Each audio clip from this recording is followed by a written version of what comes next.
Electric field due to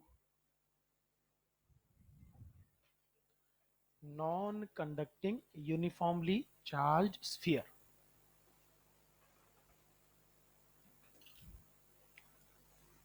uniformly charge sphere. देखिए, पहली बात तो ये बहुत क्लियर है कि पूरे वॉल्यूम में चार्ज तभी पॉसिबल है जब वो नॉन कंडक्टिंग हो, है ना। कंडक्टिंग के अंदर चार्ज कहाँ रिजाइड करता है? सरफेस पर। इसके पूरे वॉल्यूम में चार्ज डिस्ट्रीब्यूशन है, तो ये चार्ज डेंसिटी किस तरह की होगी? वॉल्यूम चार्ज डेंसिटी होगी। और वॉल्यूम चार्ज डेंसिटी की वैल्यू, रो की वैल्यू क्या होती है? Total charge upon total volume. हम सब जानते हैं कि बाहर वाले पॉइंट्स और सरफेस वाले पॉइंट्स के लिए सारा का सारा चार्ज कहाँ माना जाता है? सेंटर पर। इसका जो टोटल चार्ज है वो कैपिटल क्यू है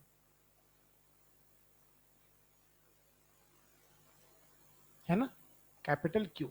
चार्ज डेंसिटी अगर रो है तो रो की वैल्यू क्या होगी? Q upon 4/3 pi r cube ना। ठीक है, अब समझिएगा ध्यान से। क्या बाहर वाले पॉइंट पर यहां और सरफेस वाले पॉइंट पर यहां फील्ड इंटेंसिटी एग्जैक्टली वही होगी जो अ, अपने स्फीयर, कंडक्टिंग स्फीयर की थी या पॉइंट चार्ज की थी? तो देखिए, ये आउटसाइड पॉइंट है ना। आउटसाइड पॉइंट पर यहां जो फील्ड इंटेंसिटी मिलेगी ई आउट, उसकी वैल्यू क्या मिलेगी? K Q by small r square. यहां ई एट सरफेस, जो कि मैक्सिमम वैल्यू भी होती है, इसकी वैल्यू क्या मिलेगी? K Q by capital are square. ये तो बहुत सिंपल सी बात होगी, है ना। अब आप याद करो, ग्रेविटेशन में हमने बात की थी कि अंदर वाले पॉइंट्स पर इंटेंसिटी ऑफ फील्ड मिलती थी G M by r cube into x. G M by are cube into x, ठीक है। वही रिजल्ट यहां आएगा, पर एक बार हम गॉस थ्योरम से डेराइव करते हैं।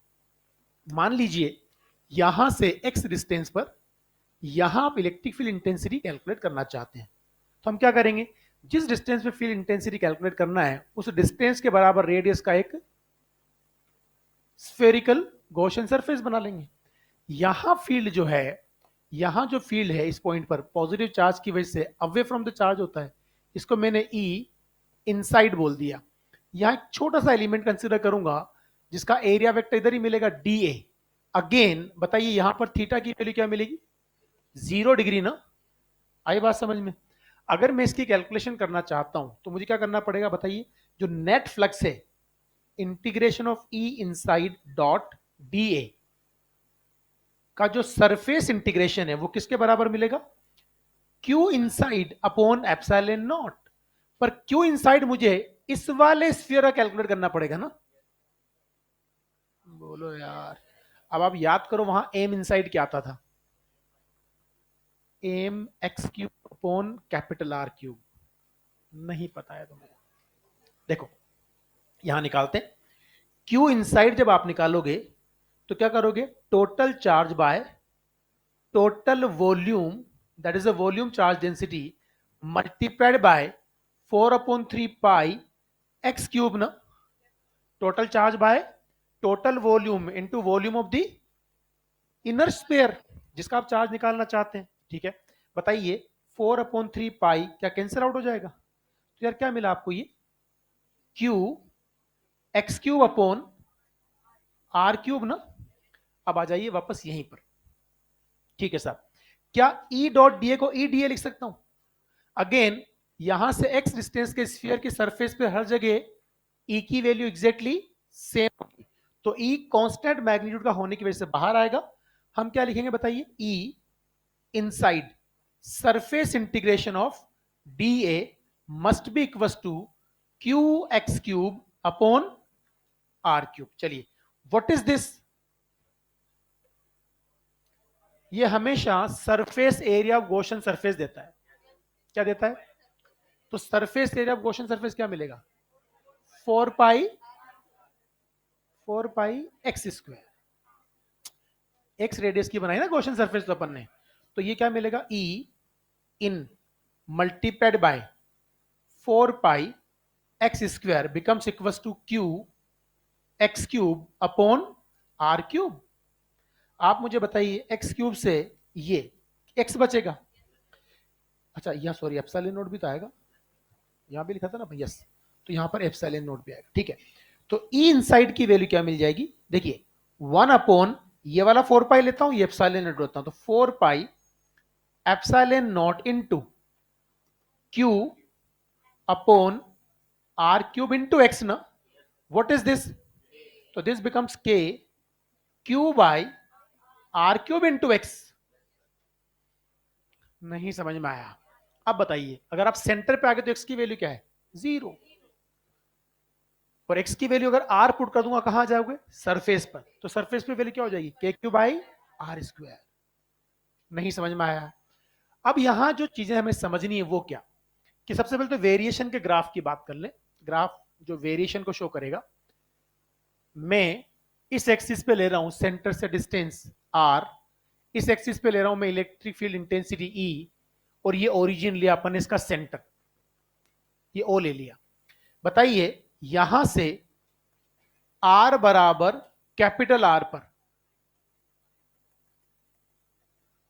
यहां फील्ड क्या है, अरे यार सेंटर पे एक्स की वैल्यू 0 पुट कर दूंगा ना भाई, सेंटर पे फील्ड क्या मिलेगा, 0 ना, ठीक है।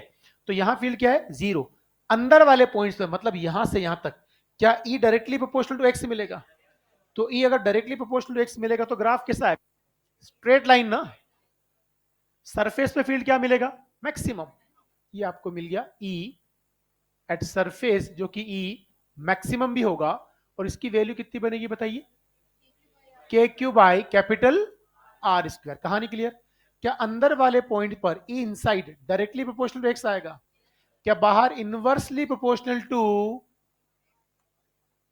आर स्क्वायर के अकॉर्डिंग वेरी करेगा, तो this shows the variation of electric field intensity with the distance are.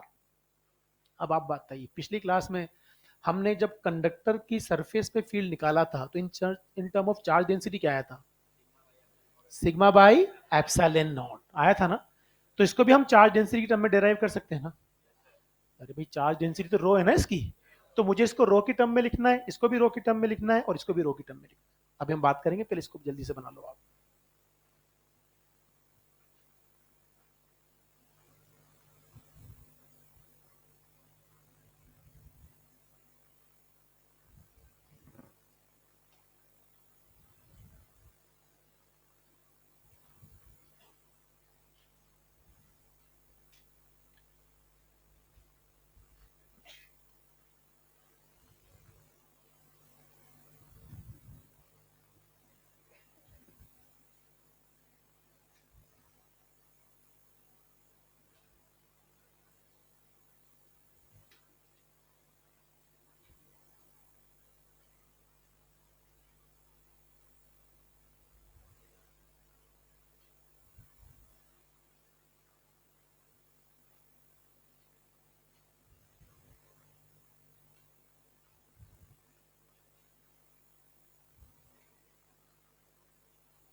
बढ़ जाए,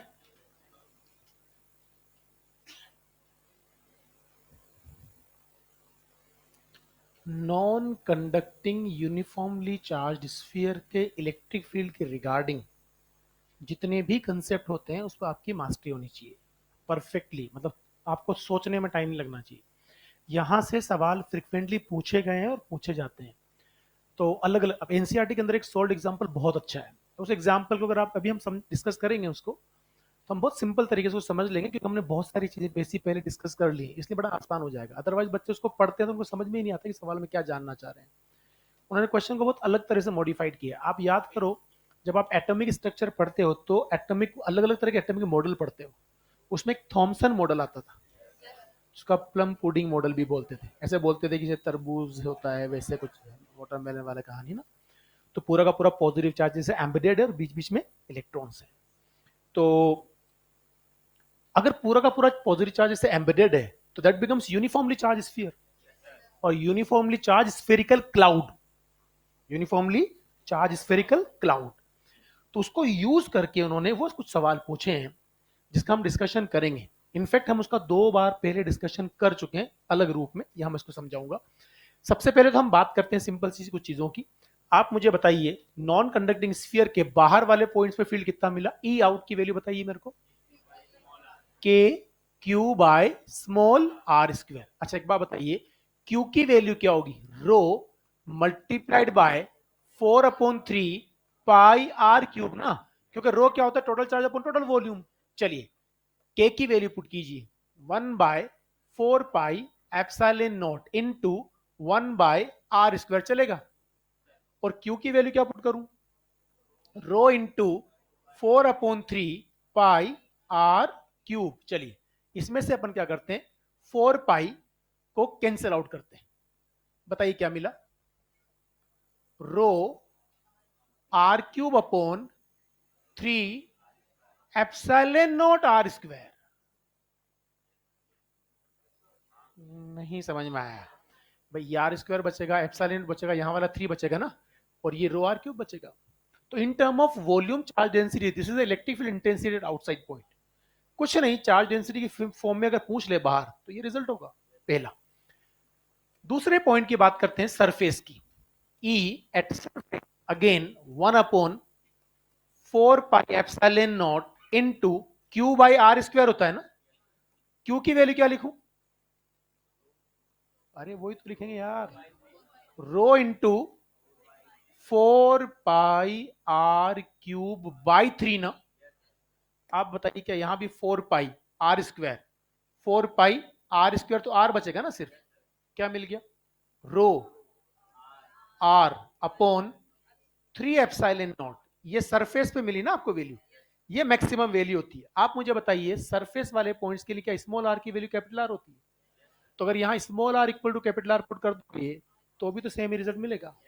and the most important thing is the third part. Third part में अगर बात करूंगा ई इनसाइड, तो ई इनसाइड की वैल्यू क्या मिली थी अभी, के q by r³ into x मिला था ना। ठीक है साहब, के की वैल्यू जाएगी 1/4 पाई एप्सिलॉन नॉट। हेलो, ये क्या है, क्यू अपॉन, सॉरी क्यू की वैल्यू तो हम पुट करेंगे अभी, 1/r³, ये लिख दी ना वैल्यू। क्यू की वैल्यू बताओ, rho into 4 pi r³ by 3 ना, इंटू एक्स ना, 4 pi r³, 4 pi r³ cancel out, what is the final result, rho x by 3 epsilon naught. अपने आप में एक बहुत इंपॉर्टेंट रिलेशन है ई इनसाइड, ये इंपॉर्टेंट, इसका याद रखिएगा।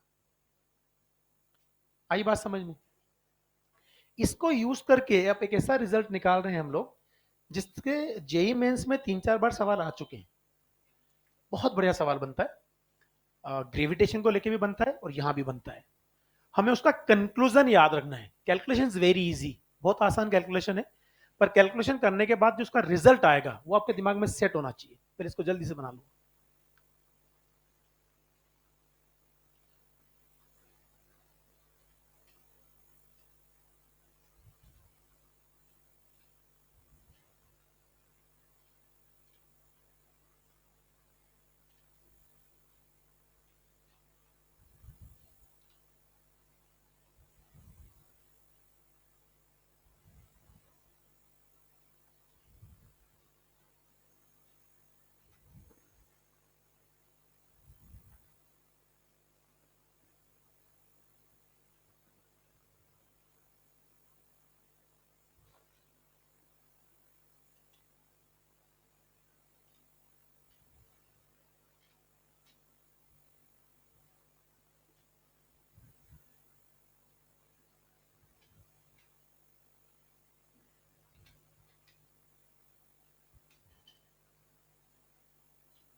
बढ़ जाए, आगे समझ।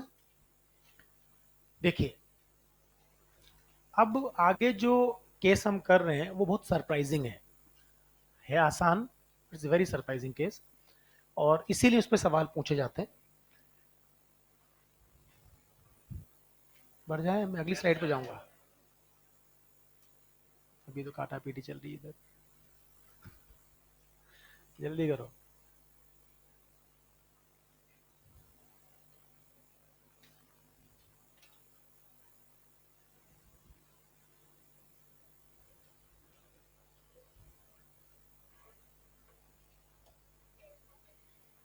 पहले एक कंसेप्ट को समझने की कोशिश कीजिए।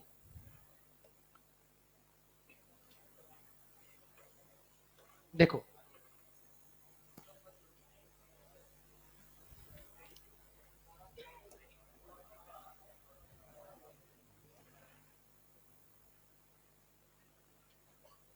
अभी कोई पेन नहीं चलाएगा, इसके लिए आपको पूरी आजादी दी जाएगी कॉपी करने की। देखो कहानी ये है कि मेरे पास एक यूनिफॉर्मली चार्ज्ड सॉलिड स्फीयर है, पूरे वॉल्यूम में चार्ज डिस्ट्रीब्यूशन है जिसकी चार्ज डेंसिटी रो है। समझिएगा ध्यान से, आराम से। ये पूरा का पूरा मेरे पास एक यूनिफॉर्मली चार्ज स्फीयर था जिसकी चार्ज डेंसिटी क्या है, रो।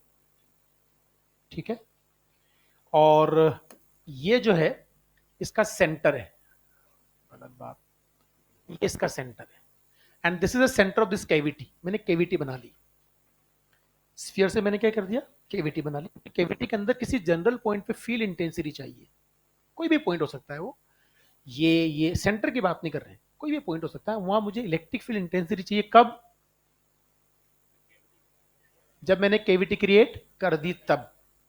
तो बाकी सारे चार्ज की वजह से वहां फील्ड जो मिलेगा उसके बारे में हम बात करने वाले हैं। एक बात बताइए, क्या कैविटी में से जब मैंने एक स्फेरिकल कैविटी निकाल दी तो क्या वहां कोई चार्ज है, क्या वहां चार्ज है, पक्का नहीं है। क्यों नहीं है वहां चार्ज, क्योंकि आपने चार्ज निकाल दिया वहां से, इसी तो बात थी। वहां पे कोई चार्ज नहीं है। देखो चार्ज दो तरह से जीरो माना जाएगा, एक तो कोई चार्ज हो ही ना, दूसरा जितना पॉजिटिव हो उतना ही नेगेटिव हो।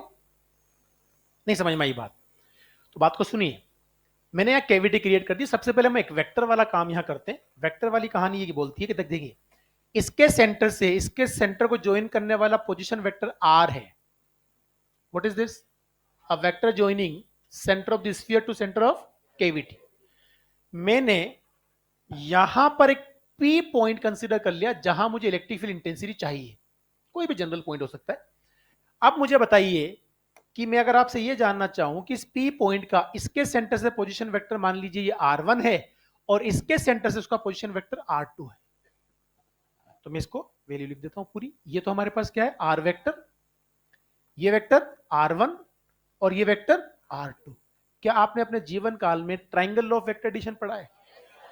इन तीनों वेक्टर्स को अगर आप देखोगे तो आपको क्या मिलेगा, R plus R2 becomes equal to R1। पहले वाले वेक्टर के हेड से दूसरा वेक्टर शुरू हो रहा है और पहले की टेल से दूसरे का हेड ज्वाइन करता है तो रिजल्टेंट मिलता है। तो क्या R1 equals to R plus R2 होगा? तो बताइए R की वैल्यू क्या मिलेगी, R1 माइनस R2 ना। आई थिंक यहां तक किसी को डाउट नहीं होगा, इट्स वेरी सिंपल।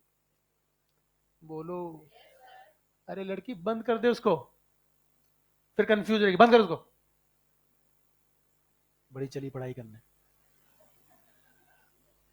खुद ही अपने कंफ्यूजन का रीजन मना कर रहा हूं, समझ लो। हाँ जी, अब मैं एक सिंपल बात बताइए, मैंने यहां से चार्ज निकाल लिया, इसकी चार्ज डेंसिटी कितनी थी, रो। जहां कोई चार्ज नहीं है वहां पर मैंने प्लस रो और माइनस रो का स्फीयर कंसीडर कर लिया, तो नेट चार्ज क्या हो जाएगा, जीरो। नहीं समझ में आई बात? तो क्या इसको मैं से मान सकता हूं कि साहब एक तो ये वाला सेक्शन मेरे पास रो डेंसिटी का और यहां जो भी केविटी है उस केविटी के बराबर प्लस रो डेंसिटी का मान लिया और माइनस रो का भी मान लिया। अब आप मुझे बताइए जो मेरा सिस्टम बना उस सिस्टम में क्या बना कि सब जब आप यहां प्लस रो मानोगे तब तो ये वापस से पूरा स्फीयर बन गया और पूरे स्फीयर की वजह से उसके सेंटर से पर्टिकुलर एक्स डिस्टेंस पे फील्ड इंटेंसिटी पता है, रो एक्स बाई 3 एप्सिलॉन नॉट। और कैविटी में एक माइनस रो का आपने और मान लिया, उसका भी तो फील्ड वहां होगा ना। नहीं समझ में आई बात? अब सुनिए ध्यान से, अगर मैं कैविटी में प्लस रो और माइनस रो चार्ज भरा हुआ मान लूं, समझना ध्यान से, if we assume plus row and minus row charge या चार्ज इन कैविटी, चार्ज का मतलब समझ गए ना आप, ये चार्ज डेंसिटी है, चार्ज डेंसिटी इन कैविटी। तो क्या होगा कि साहब एक तो स्फीयर बनेगा पूरा का पूरा प्लस रो डेंसिटी का, और एक माइनस रो का छोटा स्फीयर बनेगा। नहीं समझ में आई बात? तो हम क्या बोलेंगे, it will make a combination of sphere of radius capital R and charge density plus rho and small sphere of charge density minus rho। कहानी क्लियर? स्फीयर के सेंटर से x डिस्टेंस पे electric field row x by 3 epsilon हमने derive कर दिया। अब बताइए यहां जो फील्ड होगा वो पूरे स्फीयर का भी होगा और माइनस रो वाले का भी होगा ना यार।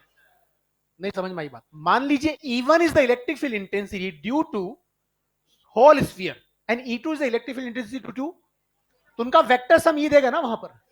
तो हम E को जब लिखेंगे तो E की वैल्यू हम क्या लिखेंगे कि साहब ये लिखेंगे E1 plus E2 and what is the E1?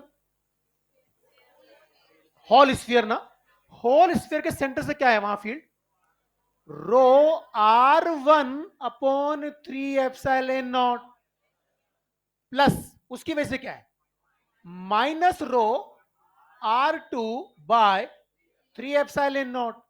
क्या कॉमन आएगा, रो अपॉन 3 एप्सिलॉन नॉट, और बाहर क्या मिला R1 माइनस R2 जो आप ऑलरेडी बता चुके हो R है।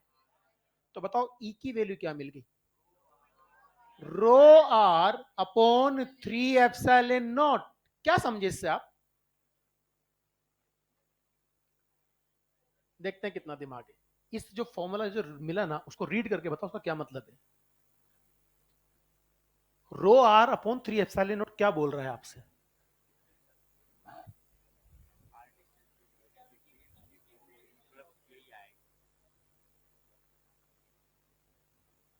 हाँ।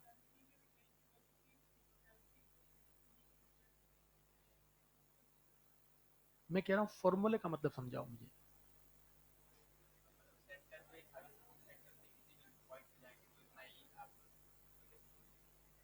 हाँ ये बात ठीक है, ये बात बिल्कुल ठीक है।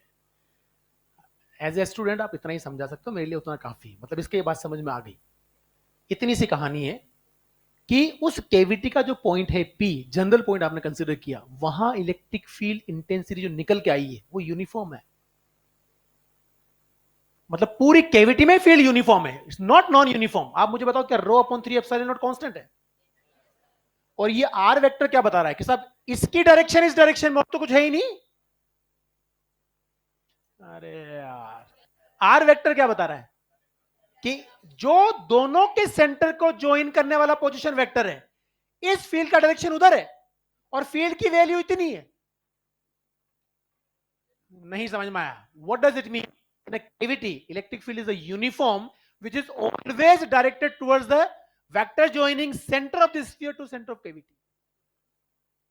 अब एक मजेदार चीज आ गई कि अदर उस कैविटी में, अब हमें तो इतना दिमाग लगाना है बस कि अगर कोई यूनिफॉर्मली चार्ज स्फीयर के अंदर कोई कैविटी बना दो, क्या बना दो, कैविटी, तो उसके अंदर फील्ड यूनिफॉर्म मिलता है और उसका डायरेक्शन क्या होता है, स्फीयर के सेंटर से कैविटी को के सेंटर को ज्वाइन करने वाली लाइन, वो उसका डायरेक्शन होता है। अब इतनी सी बात, सवाल पता है क्या उन्होंने पूछा, दो दो प्रोफाइल के सवाल पूछे। एक क्या पूछा कि ये जो कैविटी आपने बना रखी है, इस कैविटी की बात कर रहा हूं मैं, कैविटी का रेडियस आर नोट है, कितना है, तो डायमीटर कितना बनेगा, 2r0। उन्होंने कहा पहले तो कि यहां से इलेक्ट्रॉन छोड़ दिया, बताओ यहां कितने टाइम के बाद टकराएगा। अरे भाई, अंदर इलेक्ट्रिक फील्ड इधर है ना यूनिफॉर्म, क्या ये इलेक्ट्रिक फील्ड है, इसको इलेक्ट्रॉन के चार्ज से मल्टीप्लाई करोगे तो क्या मिलेगा, फोर्स। फील्ड यूनिफॉर्म है क्या, तो क्या फोर्स भी कांस्टेंट आएगा, इलेक्ट्रॉन के मास से डिवाइड करूंगा तो एक्सेलरेशन मिलेगा, वेरिएबल या कांस्टेंट। इक्वेशन लगा दे, एस बराबर हाफ ए टी स्क्वायर। अरे यार, नहीं समझ में आई बात। यू तो रिलीज किया था ना आपने इलेक्ट्रॉन को, तो जब यहां रिलीज करोगे तो फील्ड के अपोजिट फोर्स एक्सपीरियंस करेगा, इधर एक्सेलरेशन आएगा जो कांस्टेंट होगा या नहीं होगा। यहां से यहां तक का डिस्प्लेसमेंट ट्रेवल कितना, तो 2r0 बराबर यू तो जीरो था, तो U T zero, half A कितना, Q E by M into T square, और ये रहा तुम्हारा ई। इतना भी नहीं करना, तो जब भी रिलीज करते हो तो time taken root of 2s by a होता है। एस की वैल्यू क्या पुट कर दोगे, 2r0, और ए की value Q E by M. नहीं समझ में आया, यहां से पार्टिकल छोड़ो, एच नीचे आने पर स्पीड क्या होती है, √2gh, क्यों, एक्सेलरेशन कांस्टेंट है, इधर एक्सेलरेशन ए है, यहां पार्टिकल छोड़ो, एस डिस्प्लेसमेंट में स्पीड क्या होती है, √2s। अगली बार उन्होंने क्या पूछा कि बताइए यहां छोड़ने पर यहां किसी स्पीड से टकराएगा, तो √2as, एस की वैल्यू क्या, ए की वैल्यू क्या, क्यू ई बाई एम, और एस की वैल्यू क्या, 2r। सवाल मुश्किल नहीं था, ये फॉर्मूला आपको ऑलरेडी पता है। अरे अंदर वाले पॉइंट्स पर ना, नहीं समझ में आई बात। तो field intensity will be exactly same, uniform field मिलेगा जिसका डायरेक्शन किधर होगा, सेंटर ऑफ द स्फीयर से। हमें कुछ नहीं करना, आपको इतनी नोटंकी नहीं भी करनी है, you just make a diagram with the cavity and make a position vector of the which is joining the center of the sphere, center of the cavity, and write the result, final result, कि साहब ये field मिलेगा जो uniform होगा, जो तो वैसे वहां इतना तो कर नहीं सकते तुम लोग, याद तो वैसे भी रखना है कि अंदर वाले पॉइंट पे फील्ड इंटेंसिटी क्या होती है चार्ज डेंसिटी की टर्म में, रो एक्स बाय 3 एप्सिलॉन नॉट, उसको अपन रो आर बाय 3 एप्सिलॉन कर देंगे। आर क्या है, सेंटर ऑफ द स्फीयर से सेंटर ऑफ द कैविटी को ज्वाइन करने वाला वेक्टर। नहीं समझ में आया, तो आप क्या करोगे कि अगर आपको कुछ भी नहीं करना है तो आप एटलीस्ट इतना कर दोगे कि मान लीजिए ये मेरे पास स्फीयर है, और स्फीयर के अंदर मैंने यहां कैविटी बना दी, यहां कैविटी बना दी, ये कैविटी है, ये है centre of the sphere C1, ये है centre of the cavity C2, इनको ज्वाइन करने वाला वेक्टर R है। हेलो, ये पूरा क्या है बताइए, सॉलिड सेक्शन ना, ये क्या है, कैविटी, बात समझ में आ गई। हेलो, तो electric field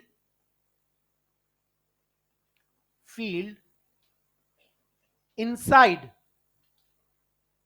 cavity E equal to क्या होगा, rho R upon 3 epsilon naught. क्या ये यूनिफॉर्म फील्ड है, और अगर फील्ड है तो वेक्टर है, वेक्टर है तो डायरेक्शन है, तो उसका डायरेक्शन इधर होगा।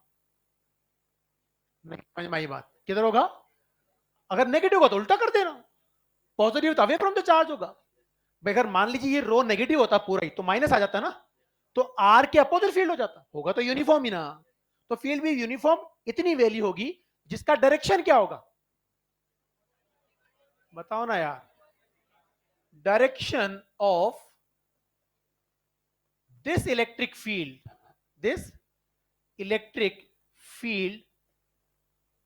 will be along a vector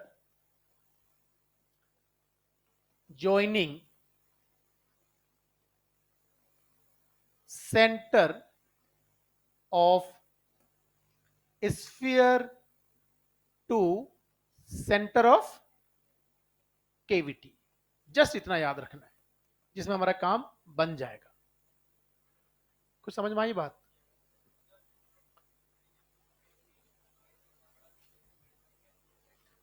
कुछ भी कर दे तेरी मर्जी में, जो उस फॉर्मूले में तेरा कहीं पे भी उस केविटी का रेडियस आ ही नहीं रहा है। क्या? अरे भाई वो अलग कहानी बन गई ना, वो केविटी थोड़ी बनी, फिर पूरा ही शेल बन गया यार। Is this case is the non uniform distribution of the charge. भाई मेरे, चार्ज डिस्ट्रीब्यूशन यूनिफॉर्म है, पर चार्ज की जो जो जो जो बॉडी बची वो क्या यूनिफॉर्म बॉडी है? नहीं है ना भाई। तो कोई भी केविटी अगर बनाओगे तो ऐसा होगा, केस ही बदल गया ना। आप कह रहे हो सब, मैंने केविटी इतनी बड़ी बना दी कि शेल बन गया। अरे शेल बन गया तो फील्ड जीरो के अंदर यार, वो तो सिमेट्रिक अरेंजमेंट है ना। ये सिमेट्रिक अरेंजमेंट है क्या? This is asymmetric arrangement. समझ में आ गई बात? तो अपने लिए रिजल्ट काफी है, ये बहुत यूजफुल है, 2 बार आ चुका है। कुछ भी नहीं तो यूनिफॉर्म नॉन यूनिफॉर्म ऐसे भी कुछ भी पूछ रहे तो आप आंसरेबल हो गए। रो आर अपॉन 3 एप्सिलॉन नॉट। पीछे क्या करना है पीछे? ये लिख लो ना, काफी है ये बहुत है, इनफ।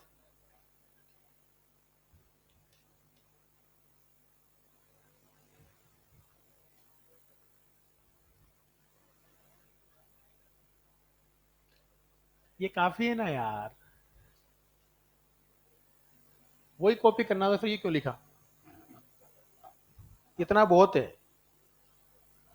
हाँ जी।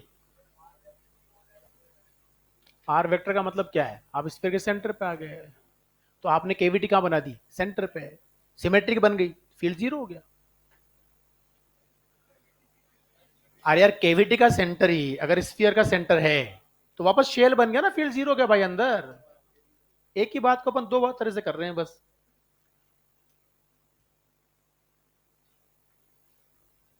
हम्म। तो एक बहुत है यार, अभी मेरे दिमाग में वही चल रहा था। अभी मेरे दिमाग में ये बात चल रही थी, जब हम वंस अपॉन अ टाइम जब एसआर जी पढ़ाते थे, तो केविटी के पास में दूसरी केविटी, वो 2 केविटीज के अंदर बीच में फील्ड पूछता है, अलग भी फील्ड पूछता है।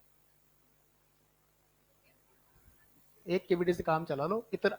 मैं कह रहा हूं ना, आफ्टर 6 मंथ, 3 मंथ, 4 मंथ, अगर तुम्हें इतना भी याद रह जाए कि यूनिफॉर्म होता है, वो बहुत है। इतना होता है यूनिफॉर्म है तो मोर देन इनफ। मैंने क्या क्या भाई, एक बात बताओ तुम मुझे, इतना भी नौटंकी नहीं है यार, सिंपल वो ई की वैल्यू देगा, अंदर ई इतना है, चार्ज की वैल्यू दे दी तुम्हें।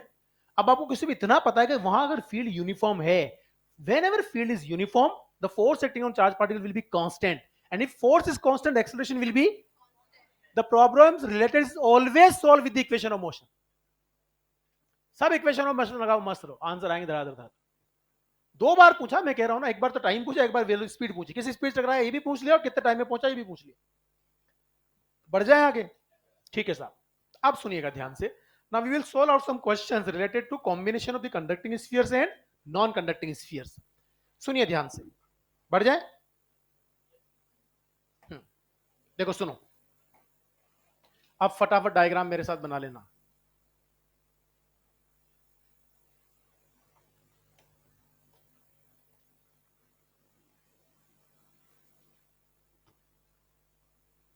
नहीं,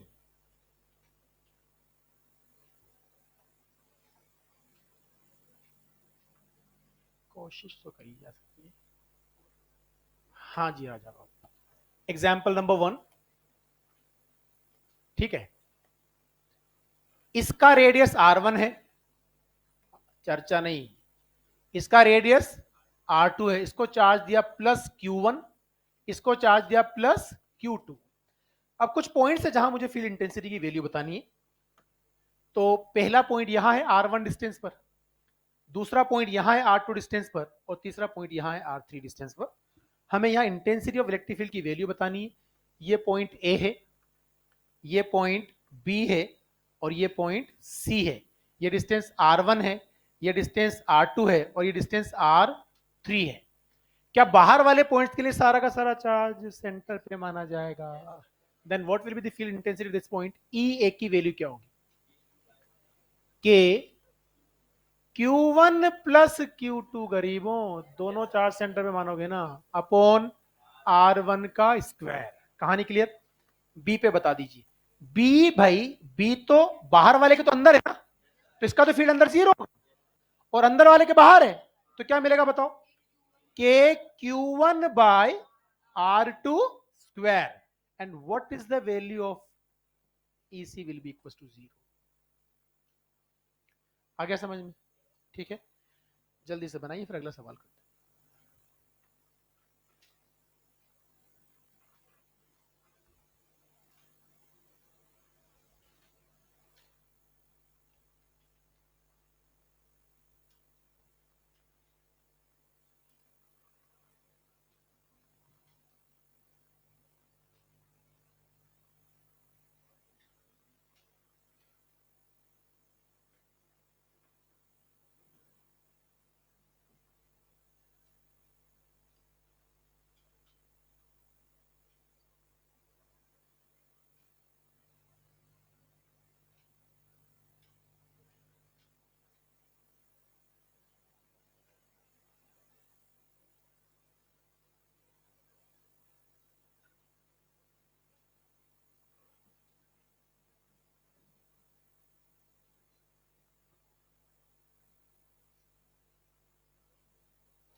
हो गया?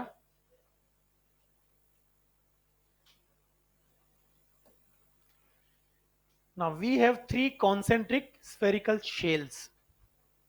इसका रेडियस r है, इसका रेडियस 2r और इसका रेडियस 3r। बहुत बढ़िया। हाँ, तो आपको पहले से पता था, गजब। ये प्लस क्यू है, ये माइनस 2q है और ये प्लस q है।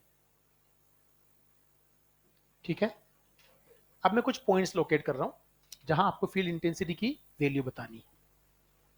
सबसे पहला पॉइंट, सबसे बाहर वाले शेल से, सरफेस से r/2 बाहर है, ये पॉइंट ए है। दूसरा पॉइंट, यहां से r/2 बाहर है, ये पॉइंट बी है। तीसरा पॉइंट, यहां से r/2 बाहर है, ये सी है। और चौथा पॉइंट, सेंटर से r/2 बाहर है, ये डी है। हमें एबीसीडी पर इलेक्ट्रिक फील्ड इंटेंसिटी की वैल्यू लिखनी है।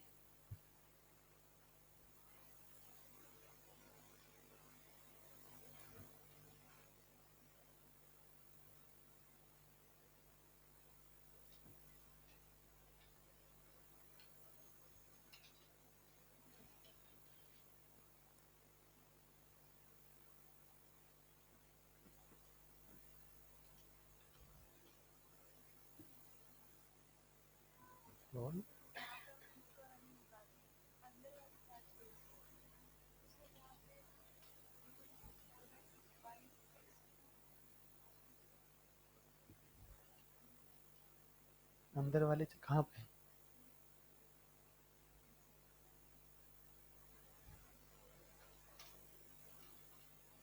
केवीटी में या पहले वाला केस? किसकी बात? हाँ, अंदर वाले पर।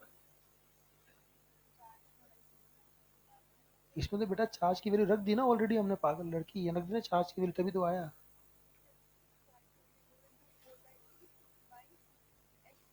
बड़ी खोपड़ी पे ये निकाल लिया ना, यहाँ पे सब कर चुके हैं ना हम यहाँ, तभी तो वो रिजल्ट आया। क्यों इनसाइड रख चुके हैं ना हम लोग, क्यों इनसाइड नहीं रखा? ये देख, कहाँ था वो, ये निकाला था मैंने, ये रहा है बेटा। सब स्फीयर है, कॉन्सेंट्रिक स्फेरिकल शेल्स। तुझे क्या रेक्टेंगल दिख रहा है? तो इसको सोल्व कर पहले, उसको बाद में बात करेंगे। हाँ जी, हाँ जी, ए पे क्या होगा? धन्यवाद। क्योंकि ए पॉइंट के लिए सारा का सारा चार्ज सेंटर पर, तो नेट चार्ज क्या हो गया? 0। तो E at A will be equal to 0। Any समस्या? धन्यवाद। दूसरे पॉइंट की बात करते हैं, ई बी। देखो, इसके लिए बाहर वाले से कोई लेना देना नहीं है, बाहर वाले का तो फील्ड 0 होगा ना अंदर। ये वाला और ये वाला सेंटर पे मानो, तो माइनस क्यू सेंटर पे हो गया, और डिस्टेंस कितना है वहां का सेंटर से? 5r/2, तो चार्ज है Q, क्या है Q, सुनिएगा ध्यान से, चार्ज कितना है नेट, -Q, -Q का मतलब अंदर की तरफ, +Q होता तो away from the centre, -Q होता तो टूवर्ड्स द सेंटर, ये +Q और -2Q मिला के सेंटर पे कितना बनेगा, -Q ना, माइनस का मतलब चार्ज सेंटर की तरफ होगा, तो आप फील्ड क्या लिखोगे, KQ अपॉन 5r/2 मतलब 25r²/4 टूवर्ड्स सेंटर ना, नहीं अपन नेगेटिव तब लिखते हैं जब वेक्टर फॉर्म में लिखना हो, अगर आप मैग्नीट्यूड लिख रहे हो आप कभी भी नेगेटिव साइन यूज नहीं करोगे, कूलम्स लॉ और इलेक्ट्रिक फील्ड के सभी सवालों में आप चार्ज को विद साइन तब यूज करोगे जब आप वेक्टर फॉर्म लिख रहे हो, मतलब ही खत्म हो गया ना, वो अपना भी डायरेक्शन बताएगा। आप मुझे बताइए, आर आप यहां से नापोगे, चार्ज को आपने नेगेटिव रख दिया तो फिर वो डायरेक्शन उल्टी दे देगा अपना आप, माइनस में आ जाएगा ना आपका रिजल्ट, तो वो माइनस ही शो करता है, हमने ऑलरेडी बोलते हैं नेगेटिव चार्जेस टुवर्ड्स सेंटर हो गया, खत्म। चलिए समझ में आ गई बात। अब बताइए तीसरा, ई सी, अब यहां पर इन दोनों का जीरो है, सिर्फ इसका, सेंटर से डिस्टेंस कितना, 3r/2, तो रिजल्ट क्या, KQ/9 r²/4 ना, 3r/2 का होल स्क्वायर, किधर, अवे फ्रॉम द सेंटर ना, सेंटर, चौथे पर तो जीरो मिलेगा, E D becomes equal to zero ना, हेलो, कहानी क्लियर, आ जाइए, बढ़ जाए,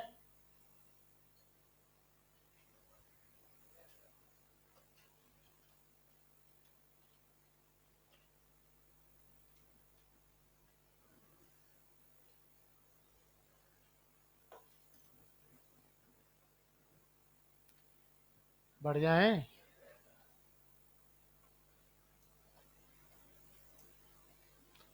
ये मेरे पास एक आर रेडियस का यूनिफॉर्मली चार्ज स्फीयर है, सॉलिड, तो आपने पूरे में चार्ज डिस्ट्रीब्यूशन शो कर दिया, और ये कॉन्सेंट्रिक है विद शेल,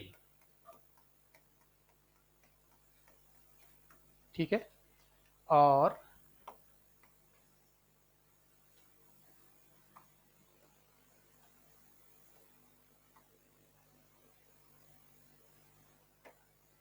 सुनो ध्यान से, इसका रेडियस आर है, इसका रेडियस 2r है, 2r, ये है r, इसका चार्ज +Q है, उसका चार्ज -Q है, हेलो, आपको यहां से r डिस्टेंस पर पॉइंट ए लेना है, तो यहां ई है तो क्या मिल जाएगा,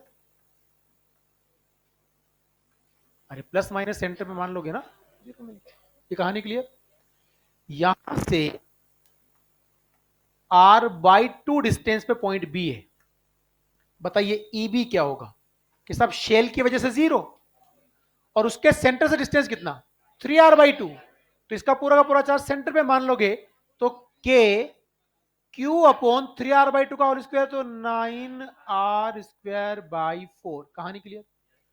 अभी बात कर रहा हूं सेंटर से r/2 पर, ये r/2 डिस्टेंस है और ये पॉइंट सी है, बताइए ईसी कितना होगा, कि साहब के Q by are cube into X होता है, ये होता है ना, तो एक्स की वैल्यू क्या पुट कर दूंगा, तो क्या मिल जाएगा, KQ/2r², अरे यार एक्स की वैल्यू r/2 पुट कर दी ना भैया, तो r/2 पुट करो तो r², यहाँ 2 बचा, नहीं समझ में आया, अब ऐसे कोई से भी कॉम्बिनेशन आप बना के निकाल सकते हो रिजल्ट, तो फिर मर्जी में इतने बना लो, सॉलिड होलो होलो होलो ले लिया आपने,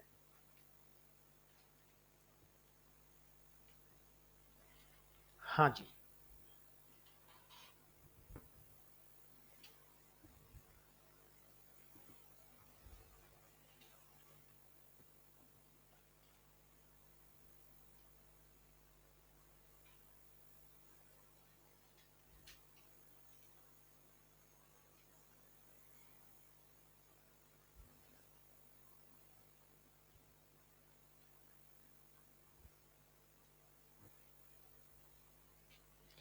अब हमें दो चीजों का अंतर समझना है जो पिछली क्लास में अपन ने बात की थी। किसी स्फेरिकल कंडक्टर की सरफेस पर electric field sigma by epsilon naught, sigma by epsilon naught two, sigma by epsilon naught, ये मिला था। देखो चार्ज डेंसिटी जो होती है ना स्फीयर की, वो total charge upon total area है, मतलब Q upon 4 pi r square. तो जो चार्ज डेंसिटी है वो तो inversely proportional to are square जाती है। कैसे जाती है? Inversely proportional to are square. और charge distribution inversely proportional to r होता है। नहीं आया ना? यस, नहीं आया। एक बात बताओ मेरे को, मैं आपसे एक सिंपल सवाल पूछता हूँ कि इसमें कंफ्यूजन रहता है बच्चों कि यार ये मेरे पास रेडियस है आर, इसको चार्ज दे दिया प्लस क्यू जो सरफेस पे डिस्ट्रीब्यूटेड है, ठीक है ना? इसकी चार्ज डेंसिटी मान लीजिए सिग्मा है। सिग्मा की वैल्यू क्या होगी? Total charge by total area ना। तो सिग्मा क्या है? Inversely proportional to are square. ये चार्ज डेंसिटी है। क्या ये? Charge density. इनमें बहुत कॉन्ट्राडिक्शन रहता है बच्चों में, सवाल गलत सलत करते रहते हैं। चार्ज डेंसिटी एक अलग टर्म है। मैं अगर क्यू चार्ज किसी आर स्फीयर के रेडियस को देता हूं तो चार्ज डेंसिटी सिग्मा मिली, Q upon 4 pi r square. वही क्यू चार्ज अगर मैं 2r रेडियस के स्फीयर को देता तो उसकी जो चार्ज डेंसिटी मिलती है वो कितनी मिलती? क्यू अपॉन 4 पाई 4r का होल स्क्वायर। मतलब अब जो चार्ज डेंसिटी आई वो पहले की वाले की 1/4 है। नहीं समझ में आया? नहीं आया समझ में? कोई बात नहीं। देखो ऐसे समझना, ये है मेरे पास R, चार्ज दिया प्लस क्यू। ये है मेरे पास 2R और चार्ज प्लस क्यू ही दिया है। इसकी चार्ज डेंसिटी सिग्मा 1 है। कितना मिलेगा? Q upon 4 pi r square ना। इसकी चार्ज डेंसिटी सिग्मा 2 है। कितना मिलेगा? Q upon 4 pi into 2r का होल स्क्वायर, 4r स्क्वायर मिलेगा ना। क्या ये सिग्मा 1/4 है? नहीं समझ में आई बात? तो जो चार्ज डेंसिटी है, हम सीधी सीधी बात कर लेते हैं कि साहब आपने रेडियस डबल कर दी तो इनवर्सली प्रोपोर्शनल आर स्क्वायर होता है, तो 1/4 हो जाएगी चार्ज डेंसिटी। नहीं समझ में आई बात?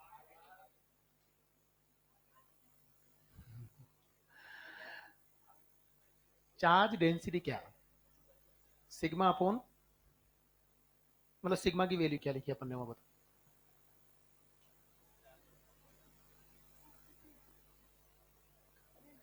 अरे बेटा मैं इसीलिए कह रहा हूं तेरे से, चार्ज डेंसिटी कैसे लिखेंगे? Sigma surface charge. अपन ने तीन तरह की चार्ज डेंसिटी पढ़ी थी, linear, surface and volume. Linear charge density total charge by total length, surface total charge by total area, volume conductor को चार्ज देते हैं सरफेस पे रिजाइड करता है। हमारे ये स्फेरिकल कंडक्टर्स हैं। स्फेरिकल कंडक्टर को चार्ज दोगे तो चार्ज डेंसिटी कैसे लिखोगे? Sigma upon, sorry, sigma equals to total charge upon area. कितना? 4 पाई r स्क्वायर एरिया होता है ना। कितना एरिया होता है? अब देखो, अगर मैं सेम चार्ज देता हूं दो अलग अलग स्फीयर को तो क्यू सेम हो गया ना। 4 पाई भी सेम है तो inversely proportional to are square जाएगा ना। तो अगर चार्ज की वैल्यू सेम रखता हूं, रेडियस डबल कर दूं, तो नीचे 2r का स्क्वायर आएगा तो 4r स्क्वायर हो गया ना। तो चार्ज डेंसिटी क्या होगी? 1/4। अभी ठीक है? नहीं समझ में आई बात? सिंपल सिंपल चीजें हैं। अब एक और बात को समझिएगा, जो काम की चीज है, जो अपन समझना चाह रहे हैं मेनली। हमने पहले भी कई बार बात की है कि किसी कंडक्टर को जब चार्ज देते हो तो उसके शार्प एजेस पे चार्ज डेंसिटी ज्यादा है। तो चार्ज जब दोगे कंडक्टर को तो एक होगा चार्ज डिस्ट्रीब्यूशन। यहां सब जगह रेडियस सेम है ना, तो सब जगह चार्ज डिस्ट्रीब्यूशन सेम, तो चार्ज डेंसिटी सेम। अब समझना, अगर मेरे पास कोई ऐसा कंडक्टर है लाइक दिस, अब इसको समझना ध्यान से। सबसे छोटा रेडियस यहां बनेगा ना, ये वाला जो सरफेस है उसका सेंटर ये लाई करेगा, ये जो सरफेस बनेगा ये सेंटर C2 हो गया, ये रेडियस R2 हो गया ना, ये रेडियस R1 ले लूं, ये C1 ले लूं, और ये जो गरीब है उसका सेंटर यहां का आएगा ना C3। बताइए क्या सबसे बड़ा रेडियस इसका है R3 ना। तो जब अब इस कंडक्टर को क्यों चार्ज देंगे, जब इसको क्यों दिया था, पूरा यूनिफॉर्मली डिस्ट्रीब्यूटेड था, ये कांस्टेंट है, इसको क्यों दिया, यूनिफॉर्मली डिस्ट्रीब्यूटेड, सब जगह से आर सेम है ना, तो सब जगह सिग्मा, इसमें भी सब जगह सिग्मा, पर इसका सिग्मा उससे अलग होगा, इसका सिग्मा बड़ा है ना, उसका सिग्मा छोटा है। क्लियर ना। अब अगर मैं वही चार्ज इसको दे दूं तो बहुत अजीब तरीके से डिस्ट्रीब्यूट होगा कि साहब इसको चार्ज दोगे तो जो शार्प एजेस है वहां चार्ज बहुत पास पास आएगा, फिर यहां जहां रेडियस बड़ा है वहां चार्ज बहुत दूर हो जाएगा, यहां थोड़ा क्लोज होगा। नहीं समझ आई बात, कहानी क्लियर। अब आप कहोगे कि यहां पर चार्ज डेंसिटी सिग्मा 1 है, यहां चार्ज डेंसिटी सिग्मा 2 है, यहां चार्ज डेंसिटी सिग्मा 3 है, बताइए क्या चर्चा कर सकते हो, क्या सबसे बड़ी चार्ज डेंसिटी सिग्मा 1 है, देन सिग्मा 2, देन सिग्मा 3। नहीं समझ में आया। तो ये जब चार्ज डिस्ट्रीब्यूटेड होता है सरफेस पर तो inversely proportional to R distribute होगा, पर चार्ज डेंसिटी की value inversely proportional to are square होती है। डिस्ट्रीब्यूट जब होगा चार्ज, आपने छोड़ दिया उस पर कि अब तेरी मर्जी से डिस्ट्रीब्यूट हो जा, तो जहां रेडियस कम होगा वहां चार्ज डेंसिटी ज्यादा होगी, जहां रेडियस बड़ी होगी वहां चार्ज डेंसिटी कम होगी। आ गया समझ में। तो जो चार्ज डिस्ट्रीब्यूशन है, charge distribution on surface of conductor inversely proportional to R जाएगा, मतलब जहां रेडियस कम होगा वहां चार्ज ज्यादा आएगा। तो अब यहां एक सिंपल सी बात होगी कि यार एक सिंपल बात बताओ, रुक जाओ रुक जाओ, क्या इस वाले के सरफेस पर हर जगह यहां इलेक्ट्रिक फील्ड कितना होगा,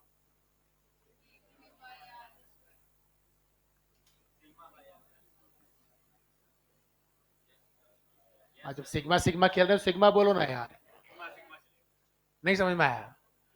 यहां इलेक्ट्रिक फील्ड कितना होगा, सिग्मा 2/ε0, इसका सिग्मा अलग है, पर क्या यही इलेक्ट्रिक फील्ड यहां पे भी होगा, क्या यही यहां पे भी होगा, सब जगह सेम होगा ना, और ये भी सब जगह सेम होगा, वहां अलग होगा।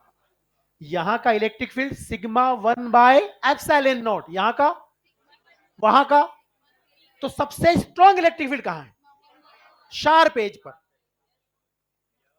नहीं समझ में आई बात।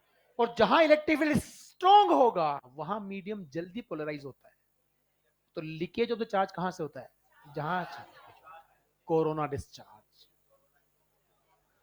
कभी वर्ड सुना होगा ना कोरोना, वो कोरोना डिस्चार्ज इसलिए होता है कि शार्प एज पे चार्ज डेंसिटी ज्यादा होती है। अब इसको बना लीजिए आप मेहरबानी करके, और दोनों का अंतर समझना ध्यान से। मतलब आज जब मुझे इतना टाइम लगा अंतर समझाने में, तो पहले तो जीवन में क्या ही आया होगा तुम्हारे समझ में कि ये कुछ होता भी है। चार्ज डेंसिटी जब स्फीयर को देंगे तो Q/4πr² होती है, तो inversely proportional to are square है, पर charge distribution inversely proportional to R जाता है।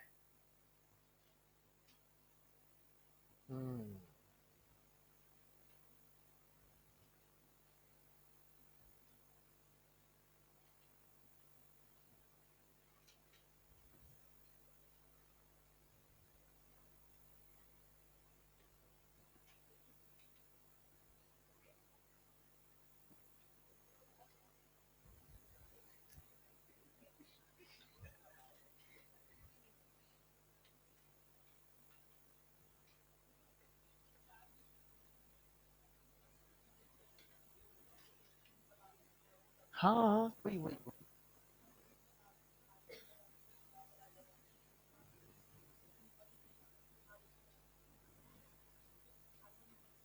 ऐसे नहीं होता। जो स्फीयर होता है ना कोई भी, उसका पोटेंशियल के क्यू बाई आर होता है। ठीक है, सुनो ना भाई, इतना करना ही नहीं है, आप सीधी बात करोगे। Electric field equals to V by R होता है। इलेक्ट्रिक फील्ड ई बराबर D V by D R ना, तो electric field equals to V by R है। तो वी इक्वल्स टू क्या है, ई इंटू आर। और कंडक्टर का ई तूने निकाल लिया क्या, सिग्मा बाई एप्सिलॉन नॉट। तो आप मुझे बताओ कंडक्टर के सरफेस का जो पोटेंशियल है वी, वो ई इंटू आर बना ना, बना। ई कितना है, sigma by epsilon naught into R. ये कहानी क्लियर हो गई। क्या v upon R equal to sigma by epsilon naught होगा। क्या लिखा मैंने, नहीं नहीं नहीं नहीं नहीं नहीं नहीं। हाँ कुछ तो लिखा है पर गड़बड़ लिखा है। v into epsilon naught sigma into R के बराबर होगा। नहीं समझ में आया। अरे हाँ सही बात है ना, नहीं आया तो नहीं आया, उसमें क्या है। सुनो सुनो सुनो, E बराबर minus DV by D R ना भाई। तो डीवी बराबर ई इंटू डी आर, तो मैंने v बराबर ई इंटू आर लिख दिया ना। कंडक्टर के लिए वैलिड है ना ये कहानी, क्लियर। कंडक्टर की सरफेस पे फील्ड ये होता नहीं होता, तो v बराबर क्या मिल गया, sigma R by epsilon. Epsilon को इधर मल्टीप्लाई कर दिया। क्या हमने ये बात पहले कर ली है कि कंडक्टर का volume including surface equi potential होता है, पक्का। तो क्या कंडक्टर चाहे रेंडम शेप का हो या सिमेट्रिक शेप का हो, सब जगह पोटेंशियल सेम होगा। तो इसका मतलब v कांस्टेंट है और ये भी कांस्टेंट है। तो सिग्मा और आर का प्रोडक्ट क्या हो गया, कांस्टेंट। तो sigma inversely proportional to R होगा। नहीं समझ में आया, इसलिए charge distribution inversely proportional to R जाता है। क्योंकि इसका सही सुनो, अभी कहानी खत्म नहीं हुई है। सुनो भाई सुनो, शांति बनाए रखो। अगर आपसे कोई कहे why charge distribution is inversely proportional to R, the answer is to maintain the equipotential surface. क्या मेंटेन करने के लिए, इक्विपोटेंशियल सरफेस को मेंटेन करने के लिए। अगर charge distribution inversely proportional to R नहीं जाएगा तो सरफेस इक्विपोटेंशियल होगी ही नहीं। आपने v को बराबर या कांस्टेंट मान के ये लेके आए हो। ये तो मीडियम वैसे भी कांस्टेंट था ना, ये जब कांस्टेंट होगा तो इन दोनों का प्रोडक्ट कांस्टेंट है। तो इसको कांस्टेंट बनाए रखने के लिए चार्ज अपने आप इस तरह से डिस्ट्रीब्यूट होगा तो रेडियस के इनवर्सली प्रोपोर्शनल जाएगा। That is the reason. आई बात समझ में। ये इलेक्ट्रोस्टैटिक से कुछ सवाल होते हैं बढ़िया, मतलब कंडक्टर्स, मतलब सबसे बड़ा जो सेक्शन है इलेक्ट्रो का वो कंडक्टर ही है। हम लोग नहीं पढ़ते नीट लेवल में, हम तो कंडक्टर छोटे बड़े से निकल सब। जेई वालों का सबसे बड़ा जो सेक्शन चलता है वो पोटेंशियल खत्म होकर कंडक्टर ही चलता है, फिर उनके बहुत पढ़ते हैं उसको और सवाल भी वहीं से लाते हैं। तो वहां बढ़िया बढ़िया सवाल बनाते हैं, बेहतरीन बेहतरीन कंडक्टर की प्रॉपर्टीज। और अल्टीमेटली पता है क्या है, दो ही चीजों पे सवाल बेस्ड होता है। कंडक्टर के अंदर फील्ड जीरो होगा और वॉल्यूम इक्विपोटेंशियल होगा। अगर वो दो चीजें दिमाग में सेट है तो कोई सवाल गलत नहीं होगा आपका। कैलकुलेशन नहीं है वहां कुछ भी, बस इतना सा लॉजिक है। तो एक बहुत बेसिक चीज है, अगर कोई आपसे कहे कि sigma inversely proportional to R क्यों डिस्ट्रीब्यूट होता है, to maintain the equipotential surface. समझ में आ गई बात, दैट इज द रीजन। बढ़ जाए आगे। अब यहां एक चीज बतानी है आपको, थोड़ा सा हिम्मत रखनी पड़ेगी। कुछ लोग साफ हो सकते हैं, ठीक है, हालांकि कोई मुश्किल नहीं है। किश्तों में सुनती है तू बात, पता है, पक्का सुन रही थी। मैं पूछूंगा तेरे से बीच बीच में। हाँ। देखो, ये तो बेचारी आगे वाली आबादी है ना, तो वो एक कहावत है कि आप किसी ड्राइवर के साथ जा रहे हो हाईवे पे, तो ड्राइविंग सीट के पास वाली सीट पे बैठ के आप नहीं सो सकते, वरना एक्सीडेंट का खतरा बना रहता है। तो हियर इज द ड्राइवर और ये ड्राइविंग सीट के पास वाली सीट है। सिंपल सी बात है। नहीं मतलब वो एवरीथिंग इज रिलेटिव। आप एक्सीडेंट किसको मान रहे हो भाई? एक तो आपका ध्यान नहीं है, टीचर ने जिम्मेदारी से भाई समझ ले यार, हेलो, नहीं फर्क चले, नहीं तो मर्जी यार, क्या ही फर्क चलेगा। अब बात को समझना, बहुत इंटरेस्टिंग चीज है। एनर्जी डेंसिटी क्या होती है? एनर्जी डेंसिटी, गड़बड़ मत करना, यू से डिनोट करते हैं, बताओ ना गरीबों। एनर्जी अपॉन वॉल्यूम, कहानी क्लियर? यूनिट क्या बनेगी? चर्चा नहीं होगी मैं भी, वरना, हाँ, जूल पर मीटर क्यूब ना, बहुत बढ़िया। प्रेशर क्या होता है? बहुत बढ़िया। फोर्स अप्लाइड पर यूनिट, सब आता है तुम लोगों को तो, बहुत अच्छी बात। यूनिट क्या होती? न्यूटन पर मीटर स्क्वायर। अब सुनिएगा, जूल का मतलब होता है newton into metre, upon metre cube is again newton पर मीटर स्क्वायर।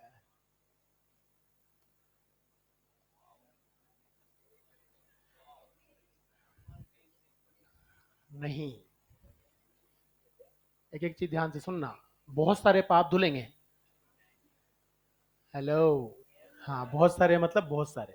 अब मैं पूछूंगा और फिर, अभी मेरे राडार पे हैं कुछ लोग जो किस्तों में सुन रहे हैं ना। क्यों देवा जी, तेरे ज्यादा हेडेक हो रहा है, देख ले, रिकॉर्डिंग मिल जाती है अपन को तो क्या है। आओ, परेशान हो, इसके सरदर्द है। हाँ सुनो, तो मैं, एक बहुत बेसिक चीज है, जब क्लास आई गए, बैठे ही हैं तो समझ लें यार। नहीं तो मैं तो बहुत, मैं अपना क्लियर रहता है मामला। मेरी क्लास में पहले दिन बहुत भीड़ आती है, दूसरे दिन फिर 4 बच्चे गायब, फिर 8 गायब, फिर धीरे धीरे आबादी बचती है। वो आबादी होती है 60% के आसपास, मैक्सिमम एवरेज यही चलता है जीवन में अभी तक।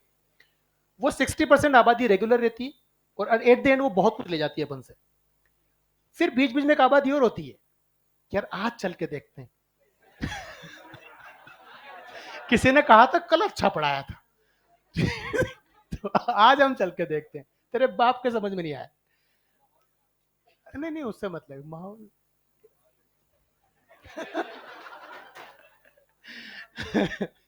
वो अलग दुनिया है, वो अलग दुनिया है। तो वो मेरा बहुत क्लियर रहता है। नहीं, मैं बहुत कॉन्फिडेंस रहता हूँ इस बातों में, मुझे कोई फर्क नहीं चलता इन सब चीजों से, क्योंकि तो पता होता है ना आपको पहले ही। नहीं नहीं, अब सुनो, अपन काम की चीज पे आ जाते हैं, फालतू बातें। देखो मैं कुछ चीजें बताता हूँ, हमने सीखी हैं, पढ़ी हैं, बहुत बार तुमने पढ़ी है चीजें, पर तुमने उनको कभी समझा नहीं, बस वो आप रटते जाते हो, ऐसा होता है।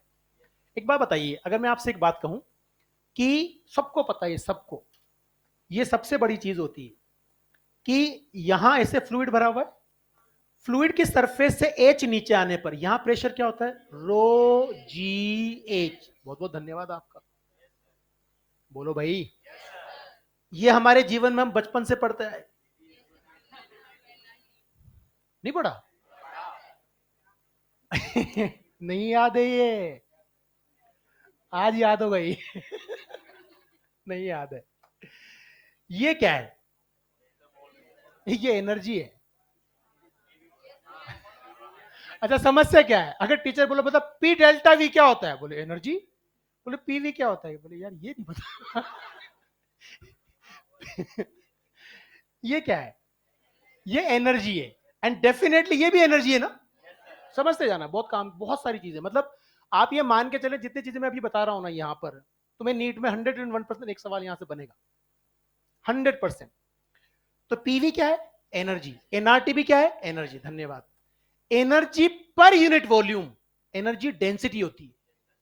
तो energy per unit volume is energy density. Pressure, नहीं समझ में आई बात? अभी देखो कई बार काम होगा इसका। ये कहानी क्लियर यहां तक की? हम इसको पहले रब करते हैं, समझते जाना बस। वो मैं सेट कर दूंगा दिमाग के अंदर। मतलब इनसे पता है क्या होता है, अगर ढंग से सुन भी लोगे ना, तो कोई सवाल सामने आएगा ना, वो ऑप्शन बोल रहा होगा, हेलो, मैं ही हूं वो। अब सुनना ध्यान से। Once upon a time, there was a chapter known as hydrodynamics, Bernoulli's theorem. याद है कुछ? याद है बर्नौलीज थ्योरम? बर्नौली ने कहा था तीन तरह की एनर्जीज का सम हमेशा कांस्टेंट बना रहता है। Kinetic energy per unit volume, potential energy per unit volume, pressure energy per unit volume. तो उसने कहा था कि हाफ, सुनना ध्यान से, M V square upon volume. अरे यार, ये वॉल्यूम ना, ये क्या है? काइनेटिक एनर्जी पर यूनिट, धन्यवाद। Potential energy per unit volume, pressure energy per unit volume equal to constant होता है। ये तो रवा ना, एम बाई क्या, ये भी क्या, half rho V square plus rho G H plus P बराबर कांस्टेंट। अब सुनो ध्यान से, उसने कहा तीन तरह की एनर्जीज का सम कांस्टेंट है और ये एनर्जी डेंसिटी बेसिकली। क्या ये आपने potential energy per unit volume लिखा? पर अभी तो आपने कहा था ये प्रेशर होता है, रो जी एच। अरे तो यार एक सिंपल सी बात है, प्रेशर में प्रेशर ही जोड़ सकते हो ना भाई। तो ये भी प्रेशर, ये भी प्रेशर, ये भी प्रेशर। नहीं समझ में आया, नहीं समझ में आया। ये तीनों प्रेशर है ना। तो असल में हम जिसके साथ खेल रहे होते हैं एनर्जी डेंसिटी, जो आपके कैपेसिटर में भी आएगा, इलेक्ट्रोस्टैट में भी आएगा। आप याद करो, once upon a time half epsilon naught E square and that is the sigma square by 2 epsilon naught. जिनको याद नहीं आ रहा वो बुरा ना माने। नहीं समझ में आई बात? मतलब कौन सा इतना याद हो तो यहाँ बैठे होते क्या? सेलेक्ट होकर मेडिकल कॉलेज जा चुके होते। ऐसा कुछ होता ही नहीं था, ऐसा कुछ होता भी नहीं है, भूल जाओ। ये तो है ना, ये तो तुम्हारे सामने आया ना अभी यार। अच्छा ये भी तुम्हारे सामने आया। हमें अब तक इतनी बात तो समझ में आ गई हो कि यार एनर्जी डेंसिटी एंड प्रेशर दो अलग अलग चीजें नहीं है। अरे यार, तो अगर मुझे प्रेशर आता है कहीं पे तो मुझे एनर्जी डेंसिटी आती है, एनर्जी डेंसिटी आती तो प्रेशर आता है। दोनों की यूनिट क्या होगी? न्यूटन पर मीटर स्क्वायर। हम पास्कल भी बोल सकते हैं। ये कहानी क्लियर? अब सुनिएगा, बड़े काम की चीज आएगी।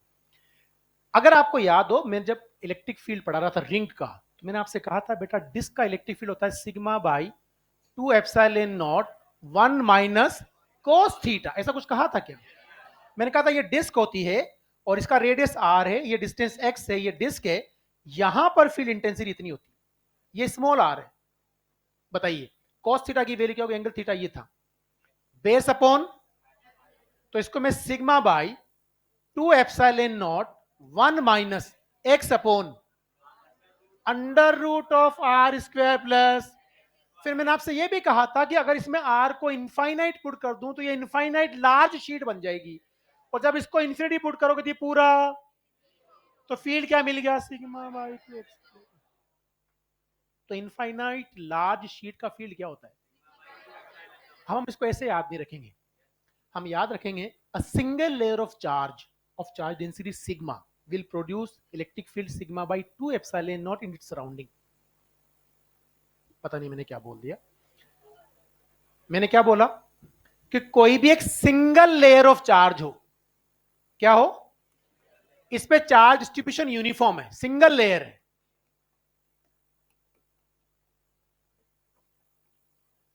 चार्ज डेंसिटी कितना? सिग्मा। कैसी लेयर है? Single layer of charge.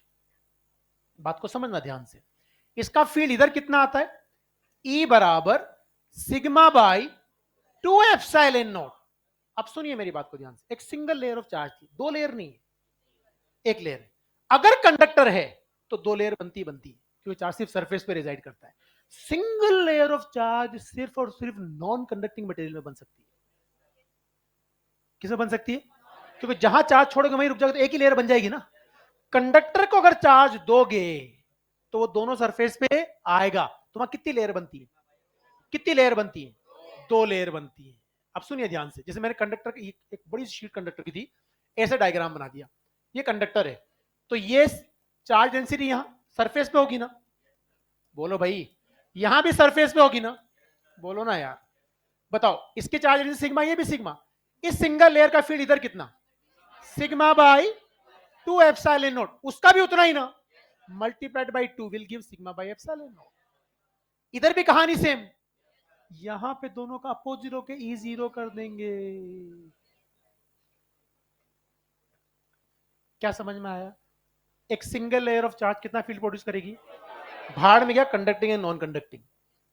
जहां एक लेयर चार्ज की उसका फील्ड कितना होगा? अब दूसरी बात पे आते हैं, इंफिनिटी का मतलब क्या है? कि साहब एक माइक्रोमीटर भी इंफिनिटी हो सकता है, अगर मैं डिस्टेंस 10⁻³ मीटर के रेस्पेक्ट में बात कर रहा हूं। 10⁻³ तो बहुत छोटा हो गया ना, 10⁻�6 बहुत बड़ा है उसके कंपेरिजन में। तो एक बहुत सिंपल सी चीज है, कुछ चीजें समझनी पड़ेंगी। एक बात बताइए, मतलब छोटी छोटी चीजें हैं, और यहां इनको समझने से क्या होता है कि आप कैलकुलेशन की जरूरत नहीं पड़ेगी सवालों में, आपके पास आंसर होते हैं। एक बात बताइए, ये रूम है और ये छत है, इसकी छत और इसकी नीचे वाली फ्लोर क्या एक दूसरे के पैरेलल है? बोलो भाई, बहुत सिंपल बात है। तुम्हें इतना तो आइडिया होगा कि दो प्लेट्स को अगर मैं चार्ज दे दूं इक्वल एंड अपोजिट, तो वो सिस्टम एक पैरेलल प्लेट कैपेसिटर बनाता है, नहीं बनाता क्या? बनाता है ना। कहानी क्लियर? यार मुझे एक बात बताओ, हमारी अर्थ का रेडियस कितना? 64, बहुत बड़ा रेडियस है। ठीक है, मान लीजिए हमारी जो अर्थ है वो एक स्फीयर है, स्मूथ स्फीयर। क्या है? सुनते जाना, क्या है? Smooth sphere. उस स्मूथ स्फीयर के ऊपर में एक और शेल रख दूं जिसका रेडियस सिर्फ इतनी छत के बराबर हाइट का बड़ा हो। नहीं समझे आप? नहीं समझे? हमारी अर्थ बहुत बड़ा स्फीयर है, आई बात समझ में? उस स्फीयर पे आप अगर गाड़ी लेके निकलोगे स्ट्रेट, तो आपको वो गोल दिखती है या फ्लैट दिखती है? धन्यवाद, फ्लैट दिखेगी। उस स्फीयर को इतनी हाइट का, जिस छत के बराबर हाइट का एक शेल से ढांक दूं, और फिर मैं आपसे कहता हूं गाड़ी लेके निकलो, तो ऊपर जो छत दिखेगी वो प्लेन दिखेगी या स्फीयर दिखेगी? प्लेन दिखेगी ना भाई। तो बहुत बड़े स्फीयर का छोटा सा हिस्सा तो पैरेलल ही होगा, प्लेन ही होगा। ये बहुत क्लियर है। अब सुनिए, आपने अपने जीवन काल में अपने स्कूटर, बाइक, कार का जो साइड मिरर होता है कभी ना कभी साफ तो जरूर किया होगा। नहीं किया हो तो किसी की गाड़ी खड़ी तो आज साफ करते हुए निकलना। हमें तो फील चाहिए कि उस पर लिखा होता है कि चीजें उतनी दूर नहीं है जितनी दिख रही है, वो पास है वास्तव में। Objects are closer than they appear. क्यों लिखा होता है ऐसा? क्योंकि ऐसा होता है। बहुत बढ़िया, एक्सीलेंट। यार तुम गलत करते हो, तो 9वीं 10वीं क्लास में था ये। हमें उसको कॉन्वेक्स लेना पड़ता है ताकि उसका फील्ड ऑफ व्यू बड़ा हो। छोटे से मिरर से बहुत सारी चीजें दिख जाए पीछे की, फील्ड ऑफ व्यू ज्यादा रखने के लिए क्या लेना पड़ेगा?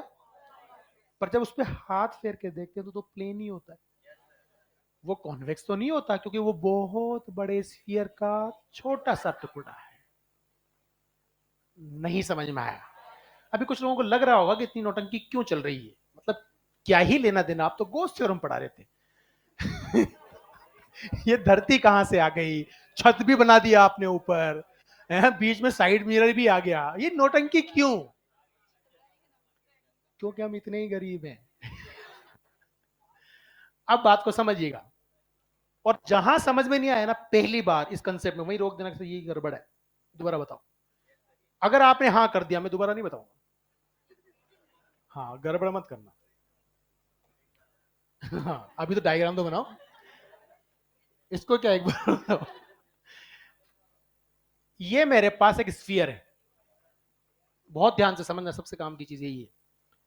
फिर जैसे अपन ने कहा ना, एक non conducting uniformly charge sphere के अंदर कोई कैविटी बना तो फील्ड यूनिफॉर्म मिलता है, जिसकी value rho R upon 3 epsilon naught, और डायरेक्शन दोनों के सेंटर को ज्वाइन करने वाली।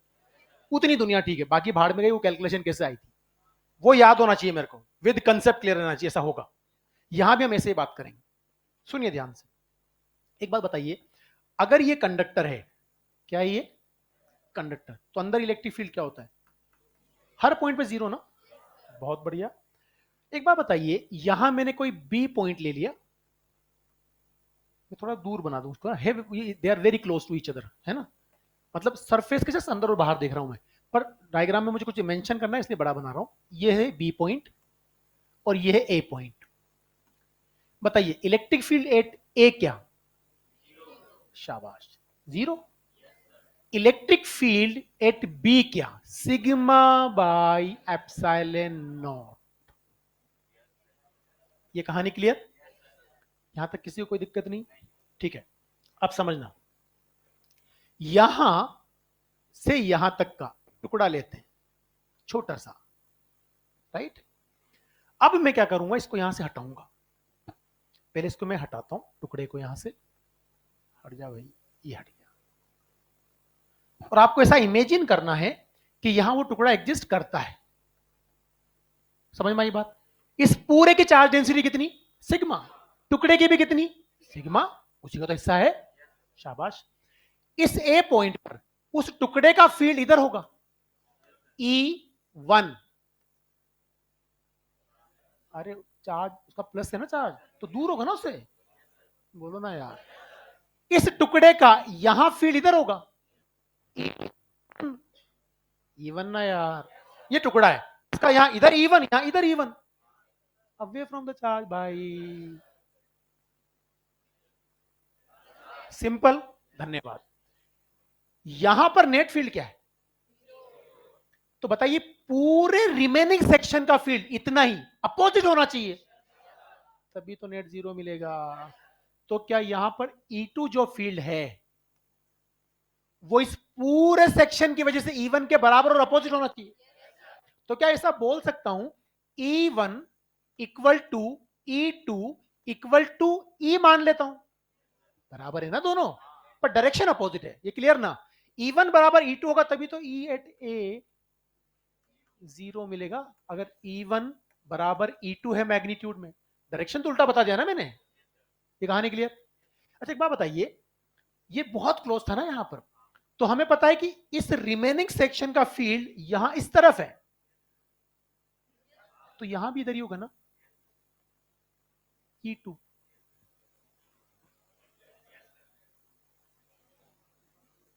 नहीं समझ में आया? नहीं आया? कुछ लोग साफ हो गए गलती से। देखो, मैंने यहां बनाई केविटी, छोटा सा टुकड़ा, तो यहां से इस डोमेन में इसका फील्ड इधर है, E2 कितना है, तो यहां पे भी उधर E2 है, यहां पे भी उधर E2 है, और यहां पे भी उधर E2 है। लेकिन जो टुकड़ा है, इस टुकड़े का फील्ड यहां तो इधर है, यहां इधर है ना भाई।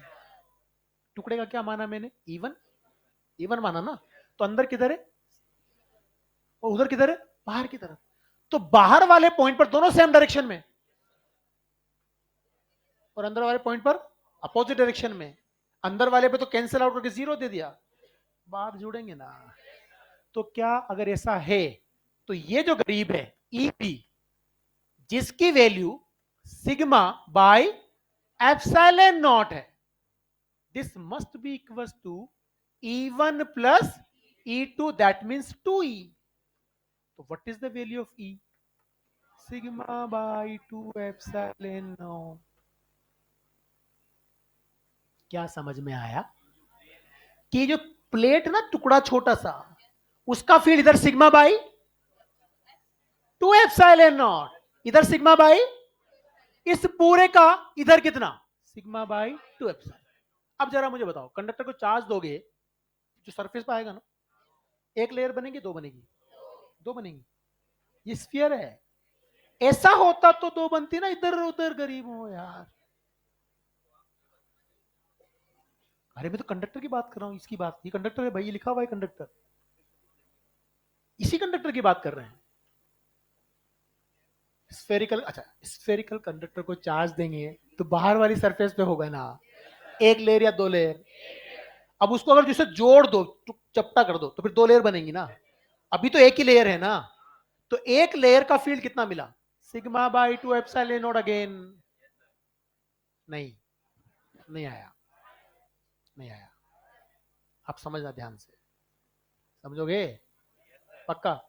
वो टुकड़ा जो हमने हटाया था, उसको वापस लाके रखेंगे, तो जो टुकड़ा वहां से आपने हटा रखा है, उस जगह पे कितना फील्ड है,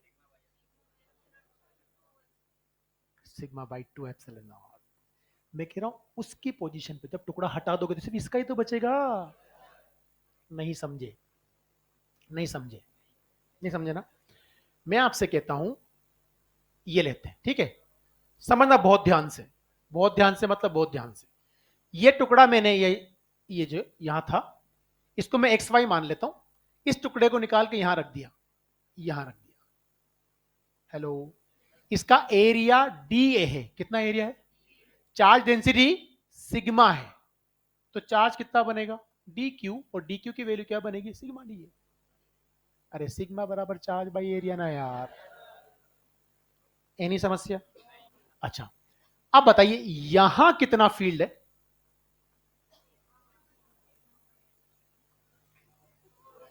सिग्मा बाई टू एफ, इसी का तो होगा यार।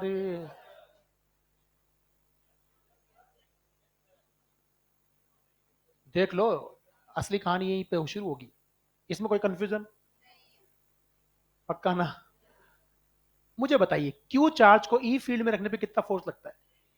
धन्यवाद, बहुत बहुत एहसान आपका, इतना अगर सच्चे दिल से बोलोगे तो काम बन जाएगा। उसको लाके यहां रख दूं वापस, क्या उसका चार्ज डी क्यू है, क्या डी क्यू को मैंने ई फील्ड में रखा, मान लीजिए फोर्स लगा डी एफ, कितना फोर्स लगा, डी एफ की वैल्यू क्या, डी क्यू इंटू ई ना, डी क्यू की वैल्यू क्या, सिग्मा डी ए, ई की वैल्यू क्या, sigma by two epsilon naught, इसको यहां मल्टीप्लाई करो, sigma square by two epsilon naught into D A equals to D F, D F by D A equal to sigma square by two epsilon naught, what is this, pressure.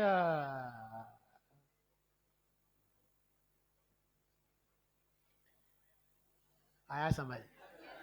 ये सारी नोटंकी मैंने पता है क्यों की है, दो अजर्शन रीजन वाले सवाल जो मार्केट में चल रहे हैं,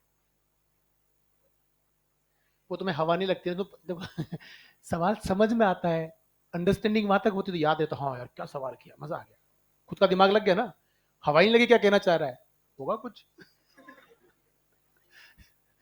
तो अब जब ये सवाल सामने आएगा ना, you will be grip the concept वास्तव में कहानी क्या है।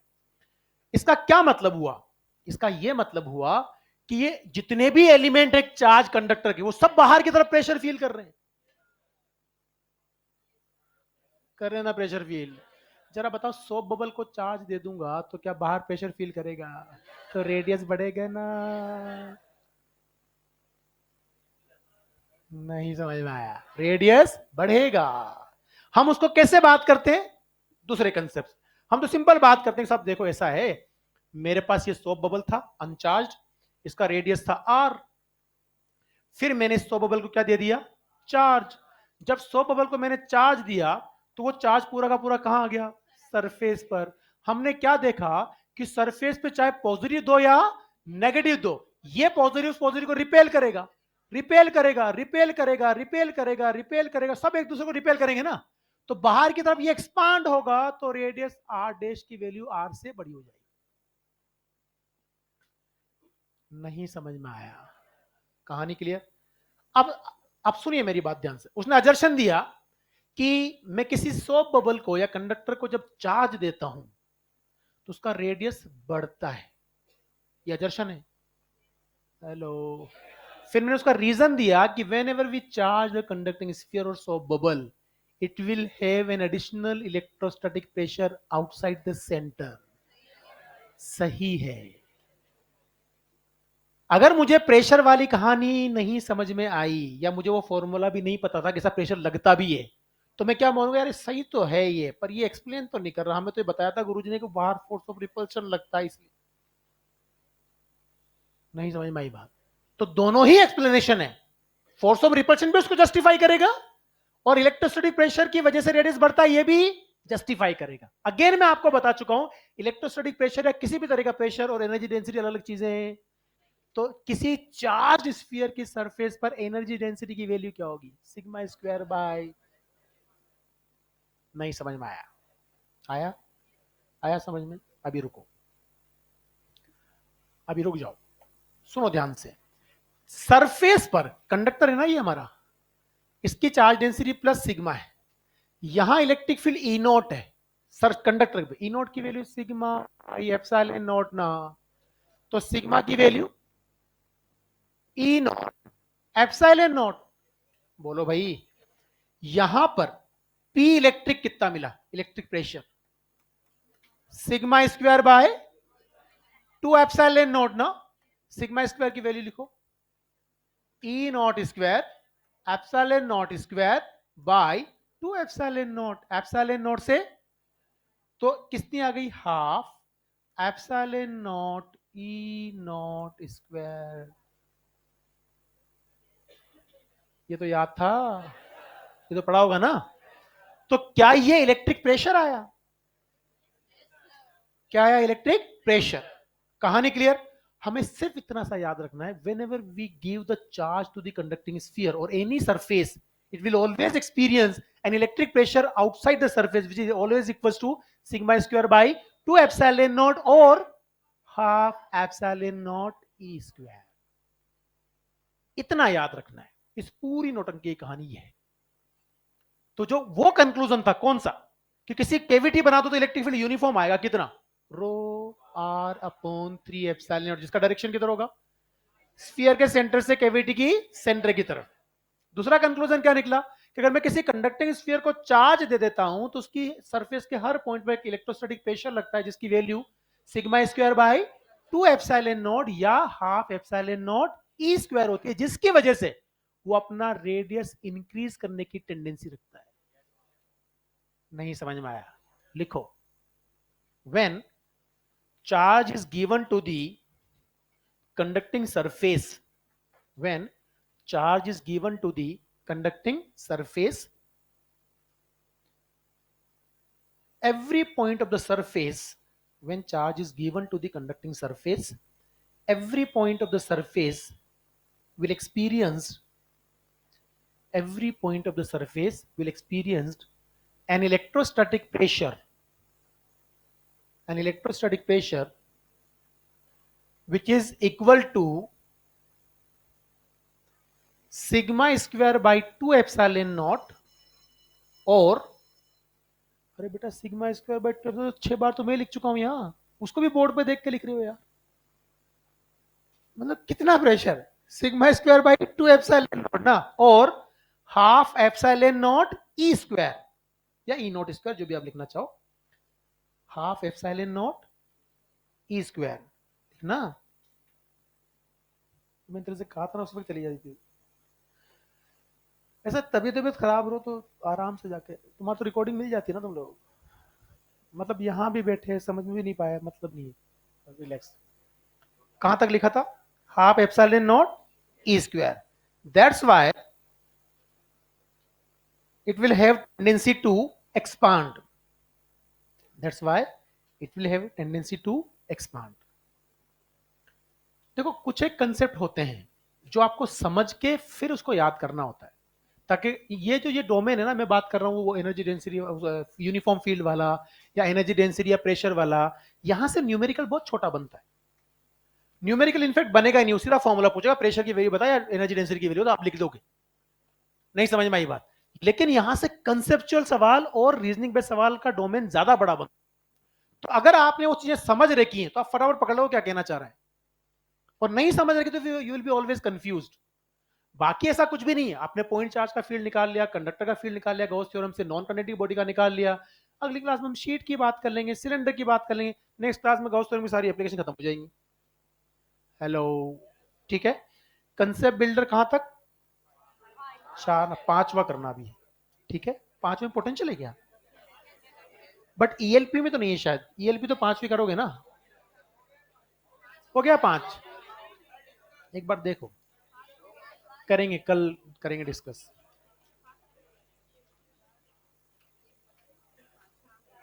पांच हो जाएगा ना, ठीक है। फिर उसके बाद पोटेंशियल आ गया, ईएलपी तो आप कर लो 5 तक, राइट। ये बहुत अनइवन डिस्ट्रीब्यूशन ऑफ केस है, पता है सवालों का इस चैप्टर में।